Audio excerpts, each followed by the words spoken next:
ये कहानी शुरू होती है इंडोनेशिया के एक छोटे से गांव से। वक्त है 1943 का। इंडोनेशिया में इस वक्त 3 नेशंस के लोग रहते हैं, इंडोनेशियंस, डच और जापानीज। जापानीज इंडोनेशियन और डच लोगों पे बहुत जुल्म करते थे, इसीलिए ये दोनों नेशंस जापानीज को पसंद नहीं करती थी, ना ही उनके साथ घुल मिल के रहती थी। लेकिन आपस में ये लोग बहुत प्यार से रहते थे। पता चला है कि इंडोनेशिया के इस छोटे से गांव में कुछ जापानीज सोल्जर्स ने इंडोनेशियन और डच लोगों को कैद करके रखा था, जिनको यहाँ से बचाने आती है एक डच लड़की इवाना। वो अपनी होशियारी से यहाँ से सबको छुड़वाने में कामयाब हो जाती है, लेकिन उसकी बुरी किस्मत के आखिर में वो खुद ही जापानीज सोल्जर्स के हाथों पकड़ी जाती है। उसे ऑफिसर के पास लाया जाता है, जो कि इवाना का ही दोस्त था। इवाना को लगा कि ऑफिसर उसकी मदद करेगा, लेकिन ऑफिसर उसका गला दबाकर उसे मारने वाला था। जो देख एक इंडोनेशियन लड़का यहाँ इवाना की मदद करने के लिए आता है और ऑफिसर के सर पे एक बड़े से पत्थर से वार करके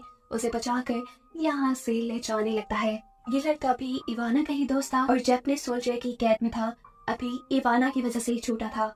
ये दोनों यहाँ से भाग रहे थे कि पीछे से वो सोल्जर उठकर इन दोनों की तरफ एक गोली चला देता है और ये सीन यहीं से कट होकर 1993 का वक्त दिखाया जाता है। एक बस के अंदर हम एम्बर नामी एक लड़की और उसके भाई को देखते हैं।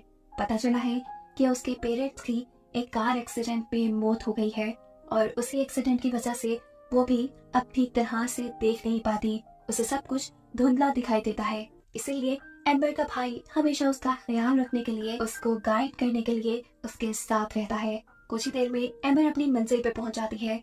यह उसके दोस्त एगस का घर था, जिसे देखने पे पता चलता है कि ये तो वही बिल्डिंग है जहां आज से कई साल पहले जापानीज लोगों ने इंडोनेशियन लोगों को कैद करके रखा था। एगस एम्बर और उसके भाई को घर के अंदर ले जाता है, अपनी फैमिली से मिल पाता है, जो सभी एम्बर और उसके भाई से मिलकर बहुत खुश थे। कुछ ही देर बाद एम्बर का भाई एगस के ग्रैंडपा के साथ गेम खेलने लग जाता है और खेलते खेलते उनकी डिश यहाँ करीब ही एक छोटे से घर की खिड़की के अंदर गिर जाती है। ये लोग उसे लेने के लिए उस घर में जाते हैं। एम्बर भी वहाँ जाती है। घर बहुत पुराना था। जब एम्बर आगे जा रही थी तो अचानक ही फ्लोर की लकड़ियाँ टूट जाती हैं और एम्बर बेसमेंट में जाकर गिरती है।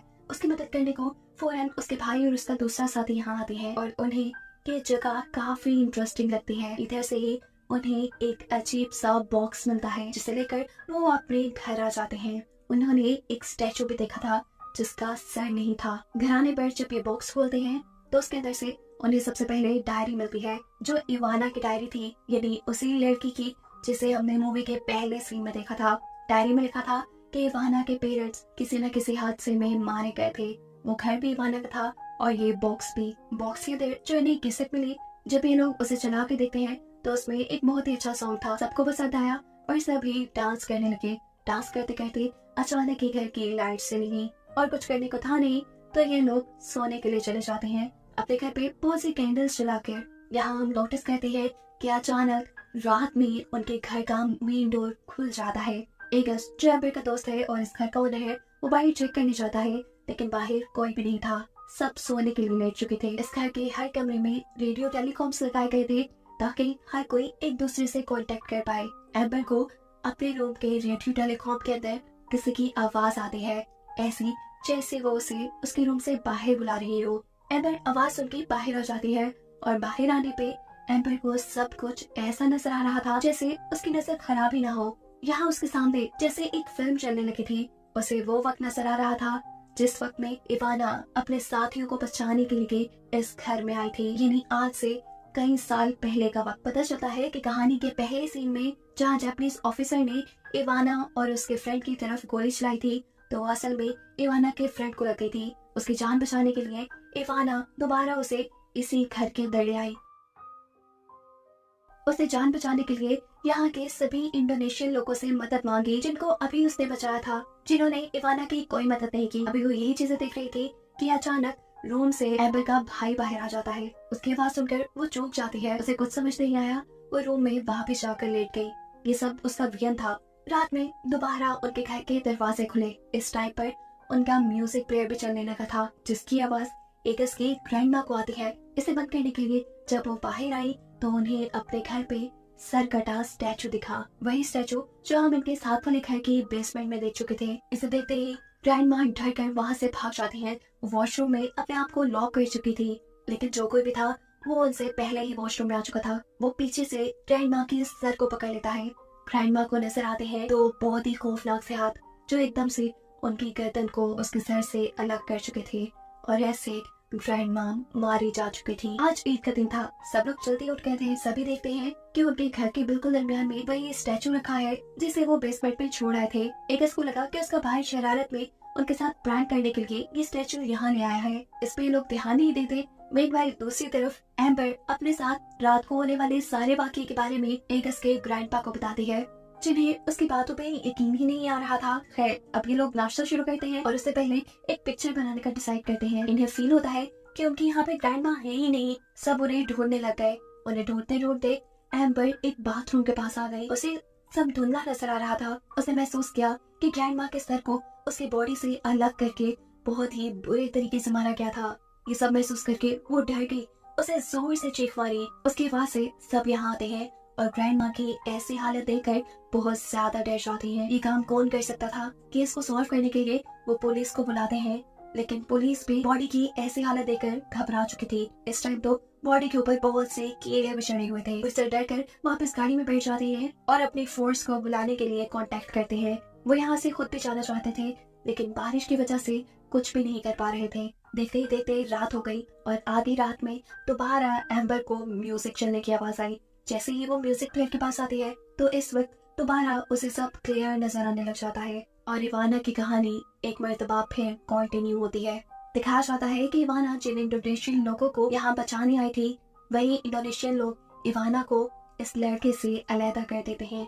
वो तो उनसे मदद मांग रही थी, लेकिन यहाँ उल्टा इंडोनेशियन लोग ही उसे जोर जोर से मारते हैं। आज इवाना के साथ जो कुछ भी हो रहा था यहाँ प्रेजेंट में एम्बर के साथ घर के सभी लोग देख पा रहे थे। इवाना की दर्द भरी आवाजें और लोगों का ये मारना सब सुन पा रहे थे। सिर्फ यही नहीं, दीवार पे आए शेडो में उन्हें ये सब नजर भी आ रहा था कि ये मारने वाले इंडोनेशियन लोग अब इवाना को जापानीज सोल्जर्स के हवाले कर देते हैं। उन्होंने अपने ही हमदर्द के साथ धोखा किया था।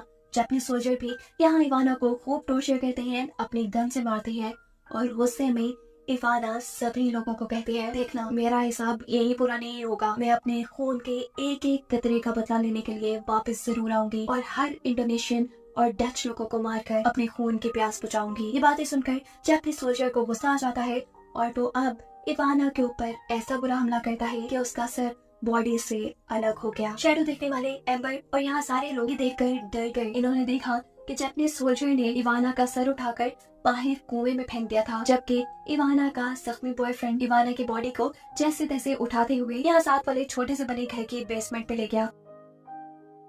इवाना की लाश को छुपाने के लिए उसने बहुत सी मिट्टी इवाना के ऊपर लगा दी ताकि सबको लगे कि ये एक स्टैचू है। उसके बाद कपड़ा ढक के वो यहाँ से बाहर निकल आया। वो जापानीज सोल्जर से अपनी दोस्त इवाना का बदला लेना चाहता था, लेकिन वो जख्मी था, ज्यादा कुछ नहीं कर पाया। जापानीज सोल्जर्स ने उसे ही मार दिया। यहाँ सब लोग जो शेडोज देखने में बिजी थे, इतने में ही दिखाया जाता है कि इवाना की सोल एगस के भाई को साथ वाले घर के बेसमेंट में ले जाकर बुरी तरह उसके सर को उसकी बॉडी से अलग करते हुए मार देती है, ऐसे ही जैसे उसने ग्रैंडमा को मारा था। ये देखकर सब बुरी तरह डर जाती है और आकर पुलिस वाले की वैन में बैठ जाते हैं। ये लोग यहाँ से भागने की कोशिश में थे, लेकिन गाड़ी स्टार्ट ही नहीं होती। उन्हें यहाँ पे इवाना ने ही रोका हुआ था, क्योंकि अब कार की रेडियो पे ये लोग इवाना की आवाज सुन रहे थे। सिर्फ यही नहीं, इवाना अब अपने खून से लथपथ हाथ गाड़ी के चारों तरफ लगा देती है और ये देखकर ये लोग बुरी तरह डर जाते हैं। और अब इवाना एक और बंदे का मर्डर करती है। वो एगस की आंट को बिल्कुल उसी तरह मारती है जिस तरह उसने पहले 2 लोगों को मारा, सर को बॉडी से अलग करते हुए। इन सबको अब बहुत अपने बहुत करीब नजर आ रही थी। इन्हें पता था कि इवाना अब इन्हें भी मार देगी। अपने आप को बचाने के लिए ये लोग इस सिचुएशन से लड़ने का फैसला करते हैं। ये फैसला करते हैं कि ये इवाना के स्टैचू को जला देंगे और ऐसे शायद इन्हें इवाना के सोल से छुटकारा मिल जाए। अपने प्लान को सर अंजाम देने के लिए ये सब लोग बाहर निकलते हैं। सब लोग इवाना के स्टैचू को उठाकर कुएं के पास तक लेके आते हैं। पुलिस ऑफिसर इवाना के स्टैचू को तोड़ता है और सब मिलकर उसे कुएं के अंदर फेंक देते हैं। लेकिन इतने में ही इवाना के सोल यहाँ पर एम्बर और एम्बर के भाई दोनों को ही गले से पकड़कर हवा में लटका देती है।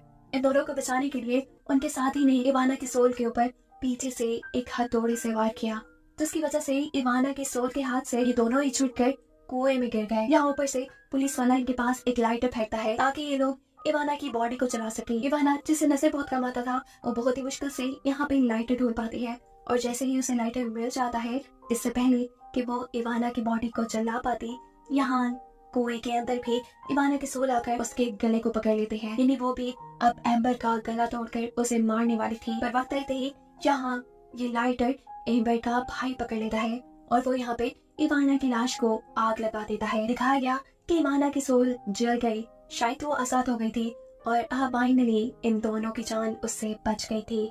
इनकी जान बच गई थी, लेकिन ये लोग ज्यादा देर यहाँ नहीं रह सकते थे। सुबह होते ही ये सब अपनी पैकिंग करके यहाँ से निकल जाते हैं। एम्बर यहाँ इवाना की एक फोटो अपने पास रख लेते हैं। उनके इस घर से निकलने के बाद हम देखते हैं कि इस घर का म्यूजिक प्लेयर खुद ब खुद चल गया। साफ मतलब था कि खतरा पूरी तरह टला नहीं। या तो इवाना नहीं मरी या फिर इवाना के बॉयफ्रेंड की रूह अभी उसका बदला लेने के लिए यहीं कहीं रहती है। आगे क्या होने वाला था कोई नहीं जानता। इसी मिस्ट्री के साथ ये कहानी यही खत्म हो जाती है।